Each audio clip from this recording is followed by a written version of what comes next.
దర్శనానంతరం ఇదే నర్మదా తీరంలో ఉన్నటువంటి దివ్యమైనటువంటి చారిత్రక గుహ దగ్గరికి మనం వచ్చాం.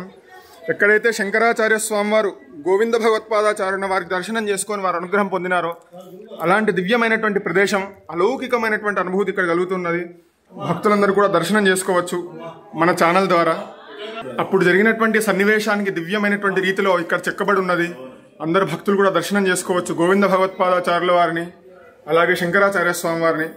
ఇక్కడ మరొక దివ్యమైనటువంటి ఘట్టం పతంజలి మహర్షి యొక్క విగ్రహం కూడా మనకు లభిస్తూ ఉన్నది. అందరూ కూడా అలౌకిక దర్శనాన్ని పొంది తరించండి. రేవా తీరే తపఃకుర్యాతని శాస్త్రవచనం. అలాంటి నర్మదా నదీ తటంలో దివ్యమైనటువంటి తపస్థలిని మనం ఇప్పుడు దర్శనం చేసుకుంటూ ఉన్నాం. శృతి స్మృతి పురాణానాం ఆలయం కరుణాలయం నమామి భగవత్పాద శంకరం లోకశంకరం. ఆ శంకరాచార్య స్వామివారు మనందరినీ అనుగ్రహించదురుగాక.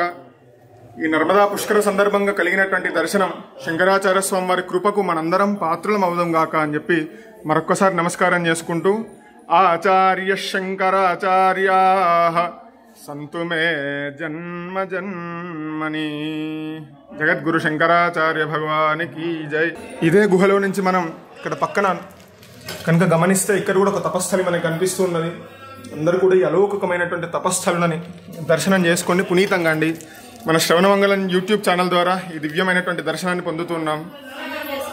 మహాదేవ.